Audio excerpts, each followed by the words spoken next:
Well, thanks a lot for joining me. Where are you from and how did you get started as a video editor? I went to Fitchburg State College. I wasn't even a video major. I wanted to go into printing press printing and like pre-flighting and stuff like that. My friends were all film majors and I ended up messing with an Avid and I really loved it and decided I wanted to change majors. And that's when I started down this path. I really took to Final Cut Pro back in the day. And then I switched to Premiere. I really like the fact that I can live in this like half graphics, half video world because I'm a very visual editor. And even though I don't do graphics, it's nice to be able to dynamic link and do a lot of things in Adobe and even work with motion designers a lot easier. So you have decent After Effects chops? Don't tell my clients that, but yeah. In a secondary market like Boston,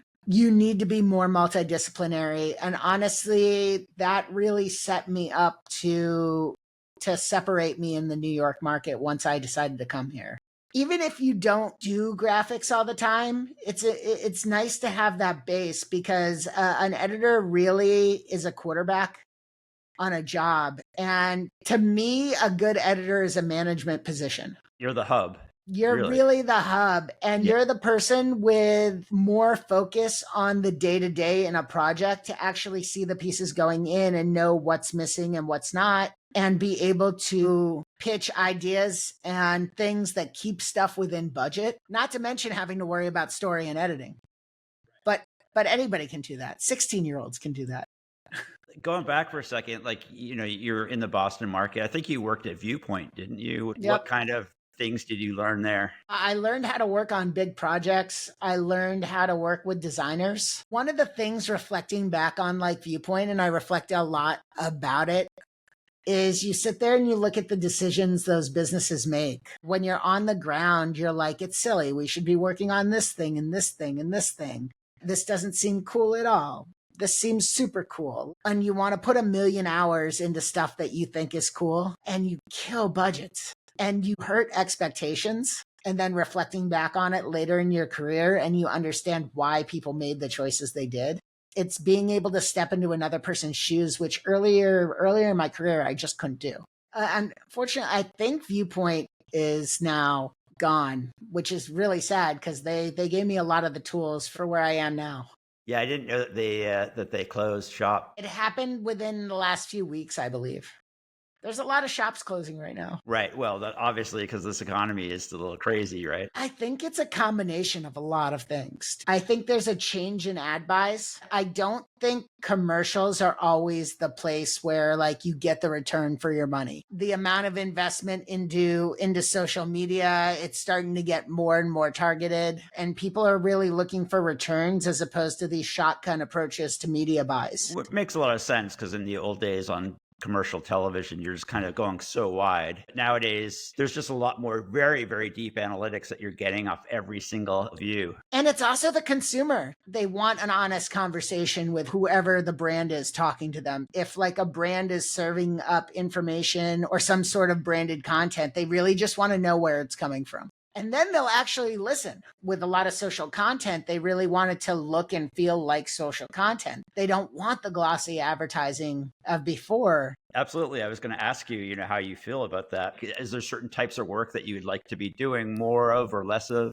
I think that branded content is really the sweet spot I like. I can do quality work and tell a quality story and comedy. Something funny always. I guess you're probably editing something this morning. Like what are you working on? I'm working on like Google Pixel stuff. It's pretty much like in streams and reels and social, which honestly is just the new commercials. The bread and butter work, even the good work is changing. You have to be aware of like where this content is going because the expectations for storytellers is different. If you're doing like a reel, audio is very much secondary and any of your story needs to be completely understandable visually. If it's a story, actually audio doesn't matter at all and everything needs to feel like native text. There's so much that goes into it now. You have to change what storytelling is in your mind. you're not leaning on the same kind of tricks that you might have had, but as an editor, you might be like known for cutting on the beat and doing like that kind of thing. Yeah, and sound is such a key element of storytelling, and you still need to have it there, but you also have to think very one-dimensionally at the same time. And the deadlines have changed so much. It's really insane what the asks are these days. Really. Now I'm starting down the path of a new business owner as opposed to just a freelancer. And I'm looking at like the budgets and I'm like, how do I pick my clients? How do I make my budgets work, especially in a new world of every service requiring subscriptions? It's gotten a lot harder in a lot of ways, even if you're popular. So what is serious big time? Can you talk about that? I know you've been a freelance editor for quite a long time. Right now, I'm starting to build a company that's a creative studio that will do conception, will rep directors. We're post-production focused, but we also focus on the whole thing. The things I'm starting to realize is it's very hard for post houses to make it. And unless you're building a multidisciplinary facility that can pivot quickly and kind of change with the needs of the industry, the chances of survival just aren't that great. What I'm trying to do is build something off of a network of editing for 20 years and working in this industry for 20 years. I know a lot of super talented people. So I'm connecting them and building custom teams. What kinds of tools are you working with to be able to scale up a remote post facility? Obviously Louper, otherwise we wouldn't be talking. We're using something called Suite Studio. We need to be using a shared file space. If one person gets sick, everything should be done in a way where somebody else can just like pick up where they left off. Having remote workflows like that it's critical. You envision like your editors or artists will all have like their local gear but use shared storage and file spaces and things like this. Yep. VM machines and that kind of no. Not yet. And honestly, not until we have clients that require it. Personally, as an artist, I like to work on my own machine, on my own setup. And I'm more effective and I'm faster. Yeah, no, totally get that. How did you find out about Louper? I was using Evercast back when that was the only game in town. I know a lot of editors think they want to be left alone and stuff like that, but keeping a job on the rails and making a client feel heard and having that FaceTime with clients is really important. I remember it was a really expensive subscription. And I would bill it into jobs to build more rapport with my clients. And I remember there were no freelancers who were doing it yet, really. So it made me unique and was really helpful. Louper came around as a less expensive solution. When I finally tried it, it performed and I stuck with it. And everybody was really nice at Louper and helped me out if I was having any problems. And my clients loved it. What is the typical conversation you might have with like a client? Hey, I use this thing called Louper for remote editing. What kind of conversation? At this stage of the game, it's more of why don't we do a Louper session once the cut is in a good place and talk about it and kind of nail this down so we can get it out the door. We're not living in like this bubble where all these technologies are brand new anymore. People are very used to working with remote editors now. The feedback I end up getting from my clients is they really like the fact that they can control the audio of the other people in the room. And they can mute themselves and they can mute other people so that they can work while you're going on.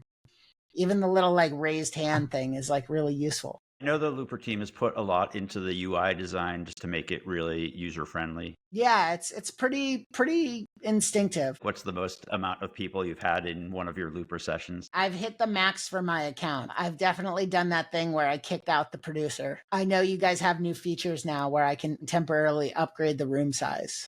Yeah, that just came out. Yeah. Which is really a nice feature. It's good to know that exists. I can be like, well, you can have more people in the room, but it'll cost you more money, which is also good because you don't want more people in the room. Like it's nice to have a little deterrent sometimes. Half the people in the room are just on their laptop, not saying anything anyway, and they're usually a couple main players. Especially when you're working with agencies, right? They want everybody to be in the room, but but everybody doesn't need to be in the room. They can be updated or brought in when they're needed instead of having their entire day wasted. What do you think is the most difficult thing about being a video editor?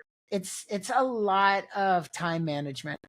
You're managing calls, you're managing your clients. Every editor, even when you have a producer, is still a producer to an extent. You really need to be managing time, and you need to be managing other people's time. And you need to kind of see what the needs are of a project before they're requested a lot of the time. It's a lot of juggling, and it's a lot of thinking. Right, right. 'Cause I think a lot of people get into the field because they want to pursue a career that's all creative decision making, but then it's interesting that Such a small part of the job. I really feel like there's so many creative people out there. That's not the thing that makes a good editor. It's an ingredient. Like to make a cake, you need flour, but you also need butter. You need a lot of these different ingredients to make a decent cake. Otherwise, you just have a bowl full of flour. There's so many younger editors who come out and they haven't learned the art of listening yet. that's kind of interesting thing to think about because there's a generation of editors that might not really have had the experience of working with clients in the same room. That was what video editing meant to me when I was young. You always thought of a editor working with a director or the producer, It's a team sport. and they're working together, right? Yeah. And honestly, it's more fun as a team sport. The thing with younger people is interesting too, because that was also another catalyst for wanting to start a company. Honestly, was a mentoring aspect. Realizing that so much of what made me an editor had to do with the people who I consider mentors. And I look at assistant editors today and younger editors who have never assisted. They're not getting the time with somebody seasoned to see why you approach the notes the way you do, why you talk to the client the way you do, the way you talk a client off the ledge when they're not happy with something, the way you make the client feel like your idea is also their idea. It's really cool though that he's acknowledging this need or interest to like mentor younger people. I mean, that's It's that's what life honestly, is about in a way, right? for this industry to move forward and for a level of quality to stay, it's necessary. I don't want to teach classes, but I do want to teach younger people how to do some stuff. To kind of end on that note, like what kind of advice would you give to a young person who's just trying to get into the video industry at this point? Meet people and talk to people, and ask them about their experiences and about themselves. A lot of this industry is really just people, and the way you get jobs is knowing people. And it's really hard when you're young. I had to work a lot of hours and I had to do a lot of the stuff to get the soft skills. I think a lot of young people are impatient. They focus on hard skills. They focus on software. They focus on how to do the specific effect. They're not thinking about why the person who's giving them an ask is asking the question that they're asking them, that in their eyes makes the piece worse, but steers the messaging in the correct direction. There's a lot of ego you just have to toss out the window and be willing to learn from the people around you and listen, learn to listen. Well, Jake, man, I really appreciate your time. It was very fun, and best of luck with the new venture. Awesome. Thanks so much, Ross.